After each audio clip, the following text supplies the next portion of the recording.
Donc, bienvenue à ce webinaire Coeris concernant le règlement général sur la protection des données qui vise à vous présenter la démarche que nous proposons et les outils pour traiter vos données sensibles. En termes d'organisation du webinaire, nous allons tout d'abord présenter la société Coeris et puis vous donner quelques éléments de contexte relatifs au règlement général sur la protection des données. Et enfin, vous présenter à la fois l'outil RGPD Tax Control édité par Coeris pour vous aider à progresser vers une mise en conformité relativement aux données sensibles en base de données et notre démarche d'accompagnement également de manière plus générale par rapport au règlement. Et puis en fin de webinaire, nous adresserons éventuellement les questions que vous pourriez avoir relatives à notre offre logicielle et d'accompagnement. Alors, qui sommes-nous? Coeris est un éditeur de solutions CRM et Analytics. Nous avons réalisé donc en 2017 un chiffre d'affaires de l'ordre de 14 millions d'euros. Nous sommes une société de 125 collaborateurs.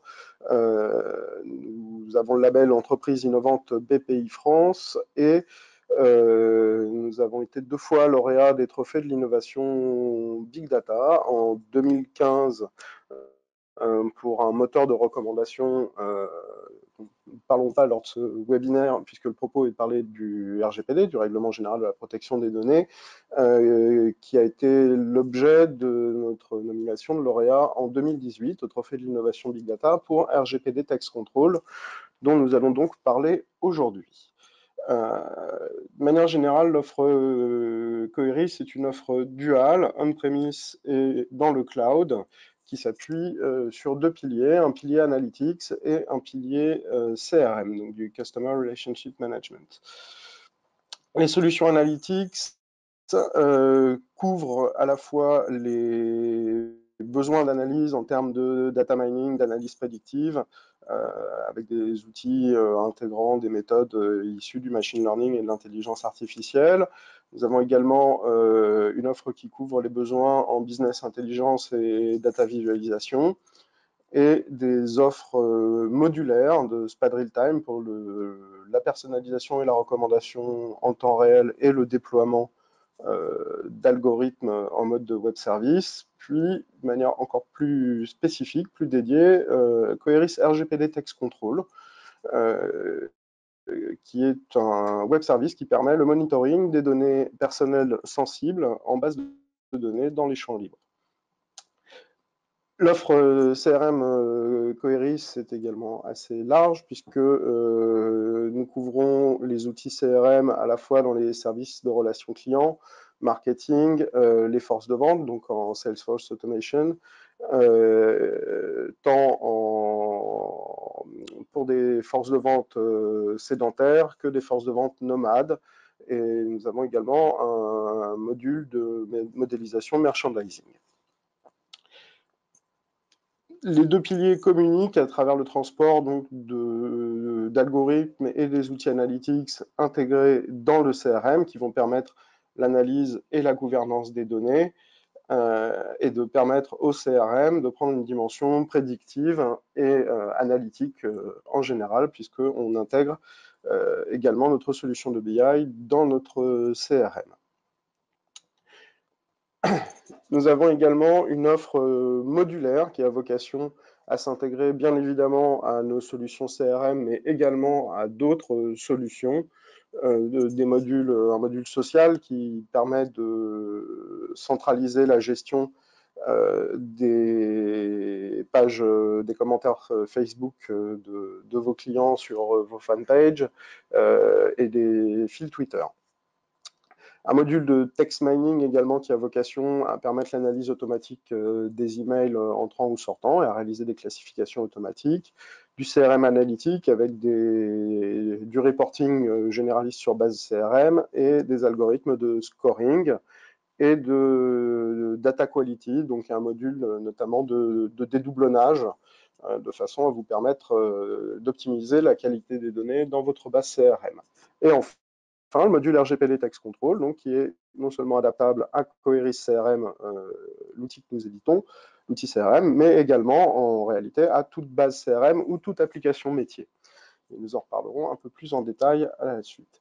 Alors, Coeris est éditeur de logiciels, mais également prestataire de services, puisque nous proposons également les services de nos experts sur nos solutions et en termes méthodologiques, du support à l'intégration, du support à l'utilisation, un accompagnement sous forme de formation, et de la prestation d'accompagnement en data science et en cartographie RGPD, dont nous allons parler un peu plus avant, dès tout de suite.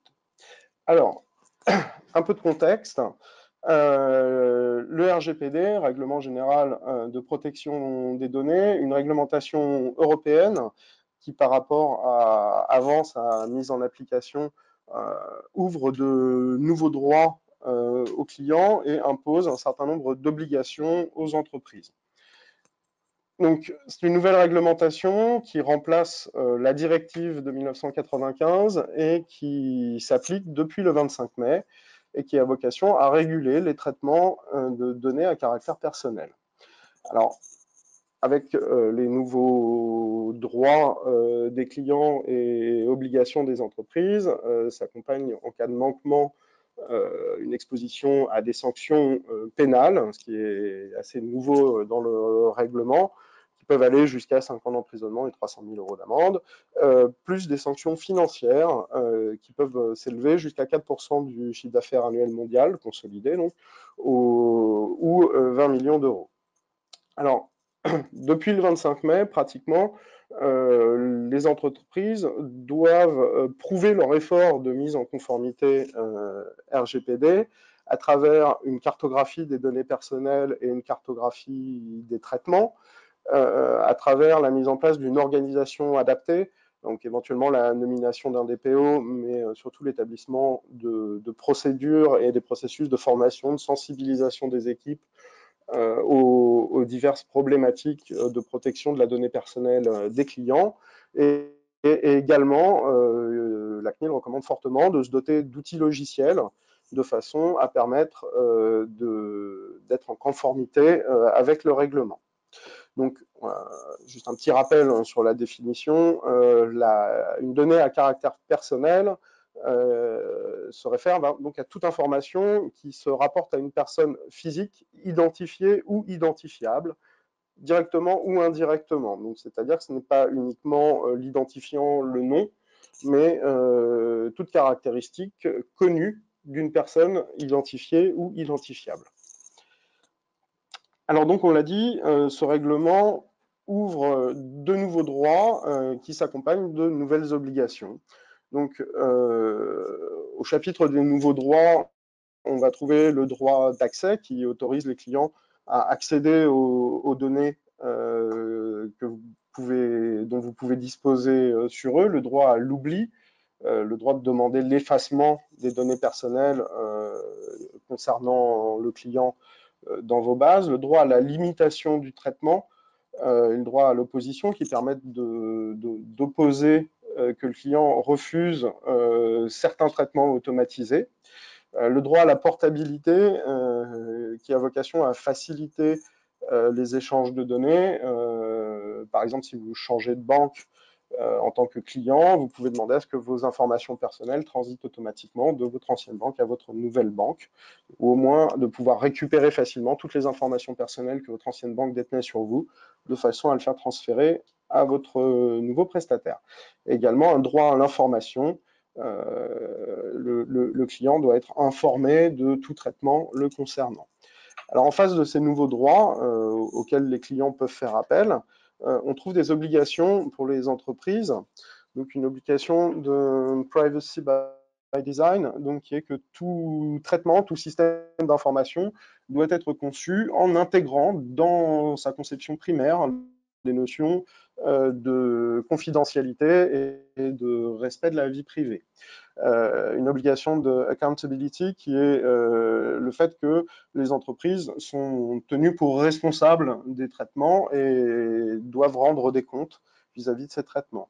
L'obligation également de mettre en place un registre des traitements, c'est-à-dire que la liste de tous les traitements d'informations de type données personnelles doivent faire l'objet d'une liste détaillée et en expliquant les motivations. Des obligations en termes évidemment de sécurité des données qui s'accompagnent de l'obligation de notification des violations de la sécurité des données. Toute faille informatique décelée doit faire l'objet d'une communication auprès des clients qui auraient pu être exposés à la fuite de leurs données personnelles. Tout ça doit s'accompagner d'une analyse d'impact sur la vie privée en termes de fuite, puisqu'on imagine assez facilement que le fait qu'une donnée personnelle vous concernant fuite peut avoir des impacts différents en fonction de la nature de la donnée personnelle. Une adresse postale pose un certain problème, un numéro de compte bancaire en pose certainement un autre, et un numéro de carte de crédit encore un autre. Et également, en termes d'obligations nouvelles, l'obligation du recueil du consentement en clair, libre et éclairé, c'est-à-dire que pour les informations personnelles qui ne sont pas nécessaires à l'exécution des prestations que vous fournissez à votre client, vous devez recueillir l'acceptation en clair du client de vous transmettre ces données-là et qu'ils sachent exactement à quelle fin est-ce que vous les récoltez. Alors, ça c'est une vision assez générale du règlement. Les offres de Coeris en matière de RGPD, comme nous le concevons, la démarche générale consiste dans un premier temps à identifier en interne en entreprise les acteurs des traitements de la donnée personnelle, puis de sensibiliser les employés à la protection de la donnée personnelle, et enfin d'analyser la conformité pour identifier les actions à mettre en place, et enfin d'automatiser à l'aide d'outils des processus pour détecter les risques. Alors, Coeris se place sur les deux derniers maillons de cette chaîne-là pour vous fournir des outils et de l'accompagnement qui visent à analyser la conformité et à automatiser la détection des risques. Alors, tout de suite, je voudrais préciser une chose. Coeris, nous sommes éditeurs de logiciels, nous fournissons des prestations, enfin, nous fournissons des outils et des accompagnements par des data scientists. Nous ne sommes pas une société de conseil juridique et sur les volets de questions plus juridiques, nous travaillons en collaboration avec les services juridiques de nos clients pour prendre les décisions et les arbitrages qui relèvent de cet ordre. Alors, pour rentrer un peu plus dans le détail de ce que Coeris propose, nous proposons des accompagnements sous forme de formation pour vous aider à mettre en place les bons processus et les bons outils pour appréhender le règlement, sans toutefois rentrer dans des détails trop techniques juridiques, puisque ce n'est encore une fois pas notre vocation. Nous fournissons également un accompagnement et des outils d'aide à la cartographie des données personnelles et sensibles. Alors, en termes de données personnelles, on va pouvoir faire une différence entre des données structurées, classiques de base de données, et des données non structurées, typiquement enregistrées dans des zones de commentaires dans votre CRM. Alors, sur le premier volet, sur les données structurées, nous fournissons un accompagnement dédié à nos clients Coeris CRM.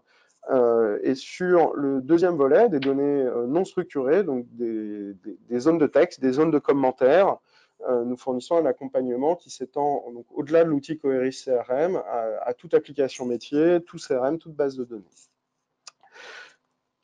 Nous fournissons également, dans le cadre du contrôle des données personnelles dans les champs texte, dans les champs de commentaires, en complément de notre accompagnement à la cartographie, un module logiciel qui permet un monitoring en temps réel des données personnelles sensibles.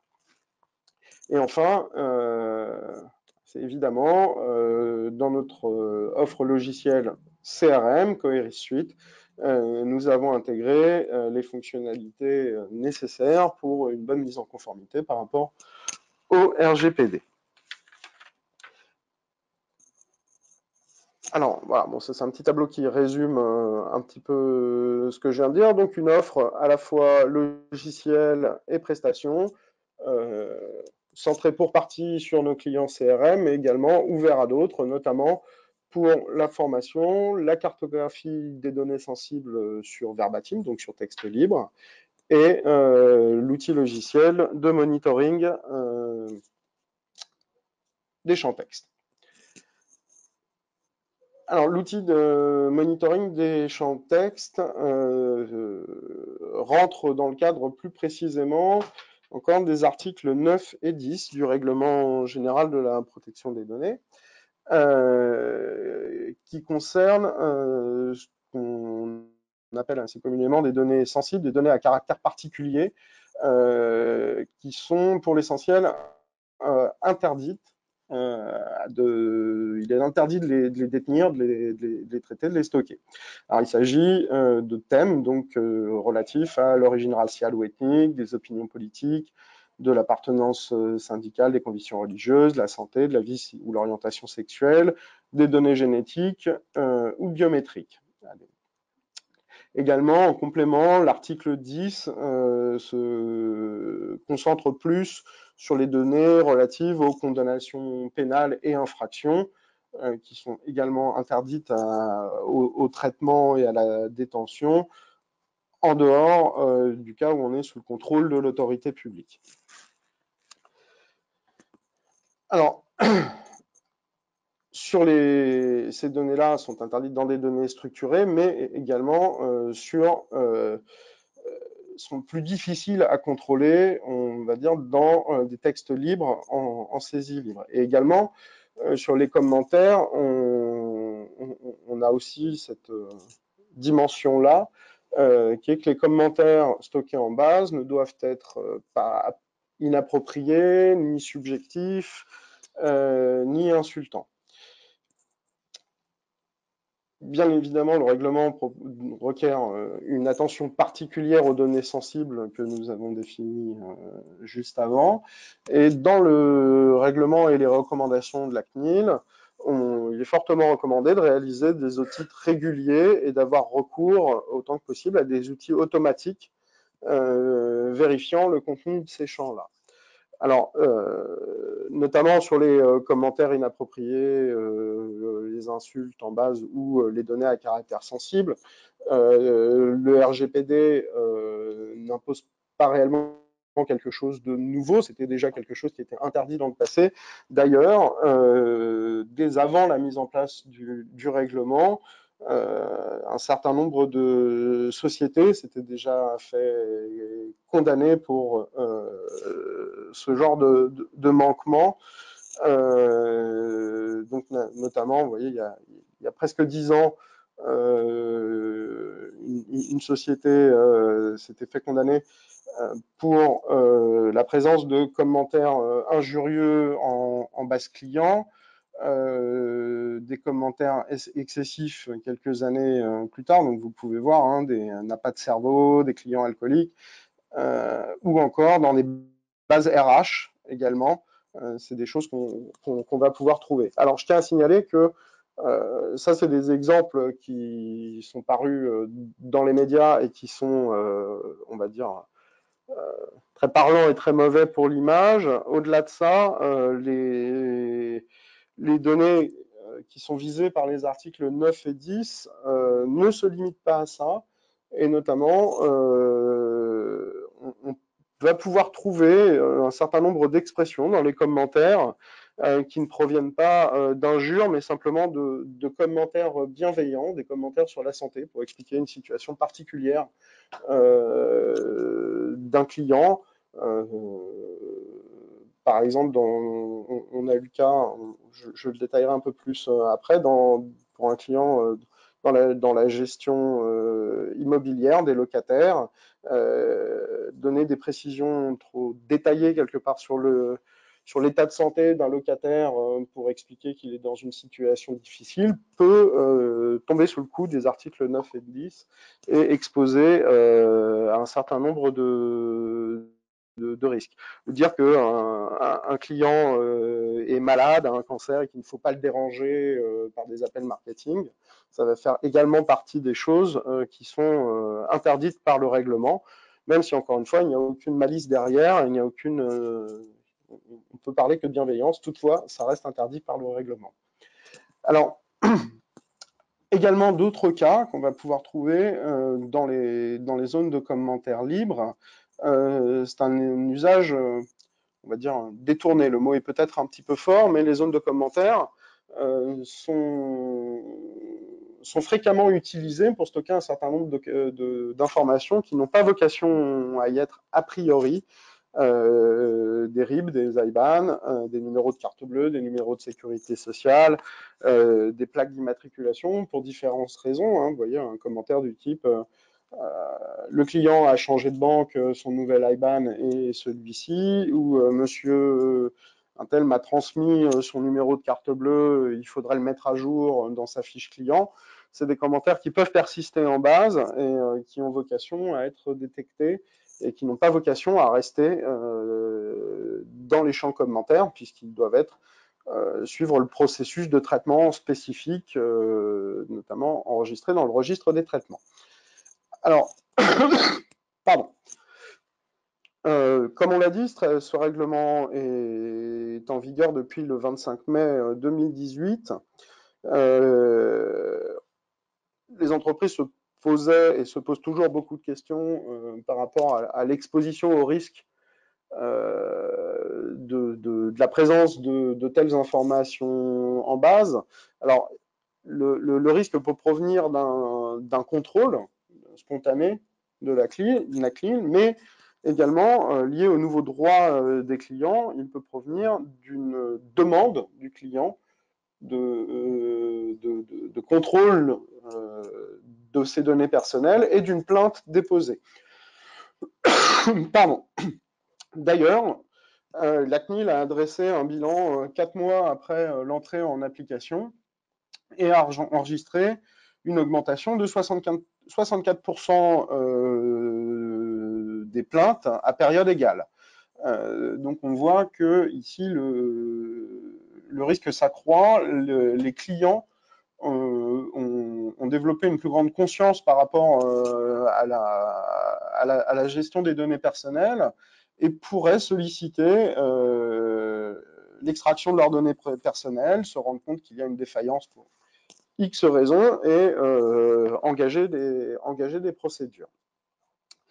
Alors, l'outil de Coeris vis-à-vis des zones de texte et des zones de commentaires s'appuie d'une part sur un dictionnaire que nous avons constitué, riche donc de plusieurs milliers de mots et expressions sensibles relatives aux différents thèmes qui sont couverts par les articles 9 et 10. Donc de santé, de psychologie, de condamnation, de sexualité, drogue, philosophie, insulte, politique, ethnologie, sociologie, religion et syndicalisme. Donc nous avons un dictionnaire, on va dire, de base, une base de départ, qui est réplicable par référentiel et adaptable, notamment par une phase d'étude dont nous parlerons juste après. Également, en complément de ça, par rapport à ma remarque sur la présence d'IBAN, d'informations plus structurées dans les commentaires, nous avons également un modèle de reconnaissance des données, on va dire, semi-structurées, qui s'attache à trouver dans les commentaires des numéros de sécurité sociale, des emails, des téléphones, des numéros d'immatriculation, des prénoms, un certain nombre de civilités, des éléments d'adresse et des informations bancaires. Alors pour vous présenter un petit peu plus pratiquement le fonctionnement, je vais m'appuyer sur un cas client que nous avons conduit donc en partenariat avec un de nos clients pour la mise en place donc de la cartographie et du monitoring. L'outil central donc était Coeris RGPD Text Control. Et nous avons réalisé dans un premier temps une cartographie des données sensibles et personnelles qui ont permis d'analyser les risques de non-conformité et la présence des différents thèmes couverts par les articles 9 et 10 dans les verbatims, puis déployer l'outil dans les différentes applications de façon à réaliser un contrôle en temps réel et une mise en lumière des points de non-conformité dès la saisie du commentaire. Alors, en termes d'analyse et de cartographie, ce travail-là a concerné 1 million de verbatim clients. Donc, pour vous donner un ordre d'idée, 1 million de verbatim clients à la relecture par personne, par un être humain. Si on considère qu'un être humain peut relire 1000 verbatim par jour, ce qui est déjà un volume assez impressionnant, on arrive à un projet à 1000 jours hommes. Donc, on imagine bien que c'est un projet d'une ampleur assez démesurée. D'autant plus que dans la pratique, bien heureusement, les points de non-conformité sont rares, sont quelques-uns. Ce n'est pas la majorité de la base qui est polluée par des points de non-conformité. Donc on se retrouve face à une problématique du type aiguille dans la botte de foin et une grande fatigue et beaucoup d'énergie à dépenser pour chercher quelque chose de rare dans les commentaires.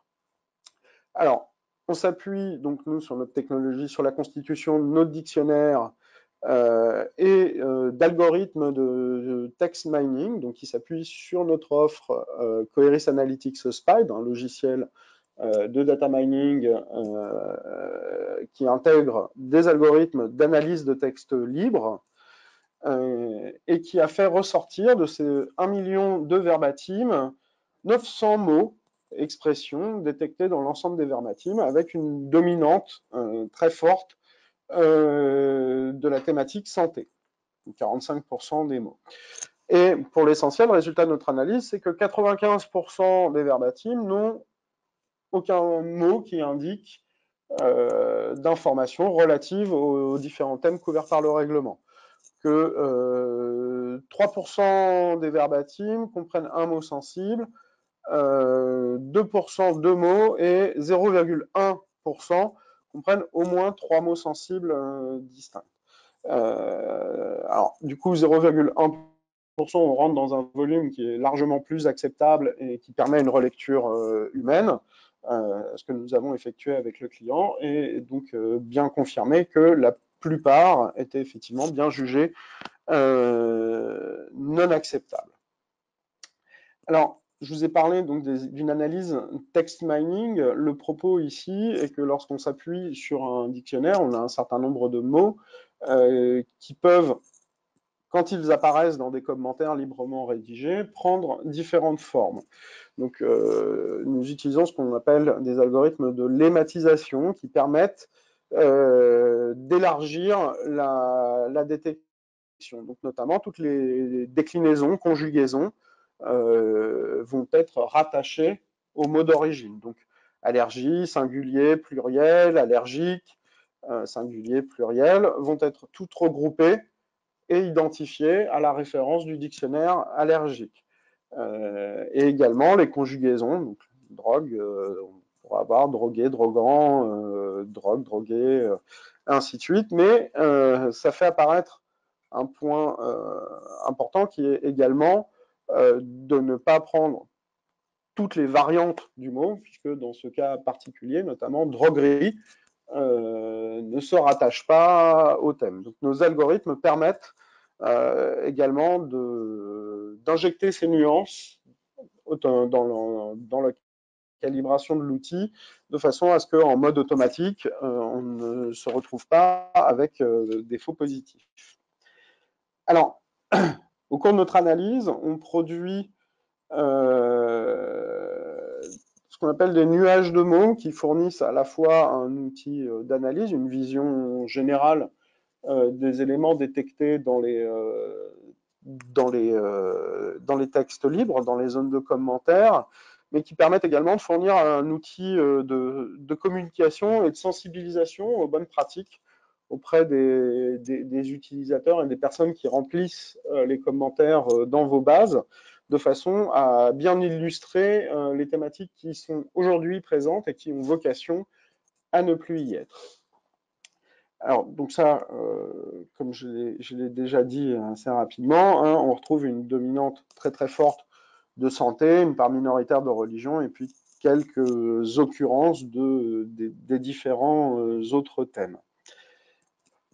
Alors, je vous ai parlé de l'exemple de drogue et droguerie. On a également d'autres besoins d'adaptation qui sont parfois un peu plus spécifiques. Et pour le cas présent, on a trouvé beaucoup d'occurrences du mot Bible, qui a priori se rattache à un champ lexical de la religion, mais on voit ici la nécessité de prendre en compte le contexte métier et si j'ose dire, le jargon interne de la société, puisque dans le cas spécifique de notre client, le mot Bible faisait référence à la Bible de la relation client, qui bien évidemment ne doit pas faire l'objet d'une interdiction, c'est juste un terme quelque part technique interne. Également, on a trouvé un certain nombre de noms propres qui pourraient faire référence à des thèmes ou à des notions problématiques. En réalité, voilà, dans l'équipe était présente une Madame Gouja, donc, qui apparaît dans 8000 verbatim, et qui est bien évidemment pas le témoin d'un problème ou d'une non-conformité à la RGPD. Donc notre outil permet de gérer ces cas d'exception, et à travers notre accompagnement par une analyse fine du contenu historique de vos verbatim, nous permettons un calibrage fin de l'outil qui permet d'optimiser son fonctionnement et de minimiser les risques de faux positifs à la détection. Alors, notre outil ensuite, en termes de fonctionnement, on va pouvoir s'en servir principalement de deux manières, soit en mode différé, soit en mode temps réel. Le mode différé, lui, donc, a vocation à faire des passes d'analyse régulières. Alors, c'est un bon point de départ quand on n'avait pas d'outils avant, de façon à faire une analyse historique. Ça va permettre de mettre en place des notifications a posteriori, de mettre en place des actions correctives différées, soit par un superviseur ou un opérateur dédié. Il va permettre également d'appliquer un calcul d'un score de criticité au nouveau verbatim rentré en base, c'est-à-dire un score de criticité, qui va vous permettre de prendre les choses dans l'ordre et de traiter en premier lieu les verbatims qui ont le plus de risques de vous exposer à de la non-conformité. Le module peut également fonctionner en mode temps réel, via donc une API REST, un web service, c'est-à-dire que dès la saisie du commentaire, l'opérateur peut être averti que l'emploi de certains mots, de certaines expressions, fait référence à des thèmes interdits ou problématiques vis-à-vis du règlement. On va pouvoir ensuite calibrer l'outil de façon à avoir une notification immédiate, soit un blocage de la saisie du commentaire, soit une alerte de sensibilisation, et puis de mettre en place éventuellement des actions correctives, un remplacement automatique des mots problématiques. Alors, je me propose du coup maintenant de passer à une petite démonstration dans la pratique. Hop, je vais changer. Alors, donc là, on a mis en place notre outil sur une page volontairement très, très simplifiée. Hein. Il va pouvoir fonctionner dans tout type de champ texte. Donc, je vais rentrer simplement mon prénom et mon nom. Et ensuite, alors on a préparé quelques exemples. Alors on les a modifiés quand même légèrement, mais ils sont très fortement inspirés d'exemples réels qu'on a trouvés en base. J'ai appris par une amie que mon locataire se droguait. Je pense qu'il se droguera à nouveau, même s'il est français de souche. Je ne souhaite pas louer à ce genre de personnes. Alors, si j'active la sauvegarde, pardon. Ah, pardon. J'ai trop attendu, il faut que je me reconnecte au serveur. Toutes mes excuses.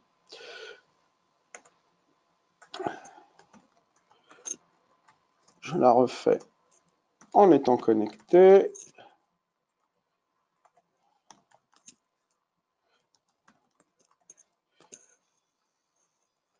Voilà.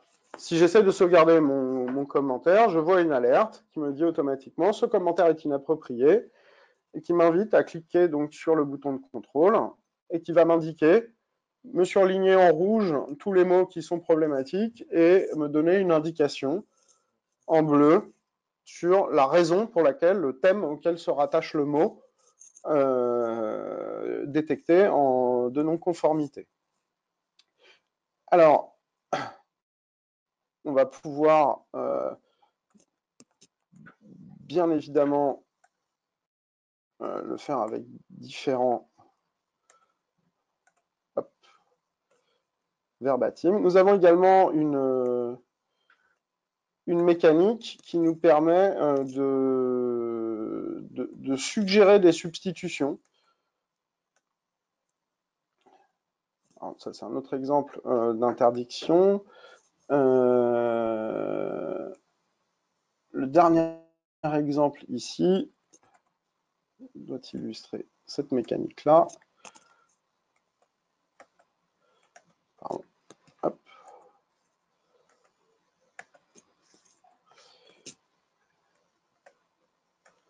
Vous voyez, ici, on peut mettre en place des codes couleurs qui indiquent des degrés de criticité. En rouge, totalement interdit. En orange, où on recommande de changer de vocabulaire. Et tous ces éléments-là sont évidemment calibrables dans l'outil de façon à vous permettre de vous adapter à différents contextes métiers.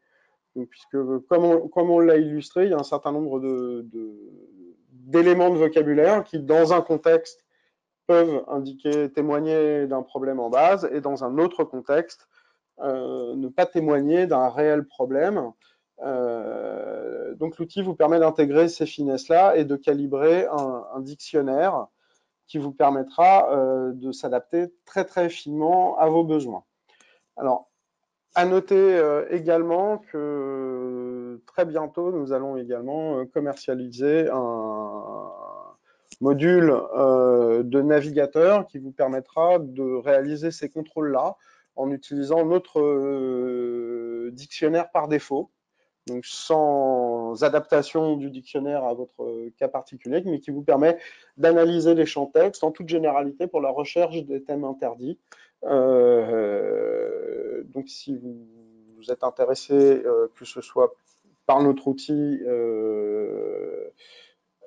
RGPD Text Control ou la version module du navigateur qui est plus dédiée aux petites entreprises et aux entreprises individuelles, n'hésitez pas à nous contacter, soit me contacter moi, donc Jean-Baptiste Gardeblé à Coeris, soit contacter nos commerciaux à travers notre site web.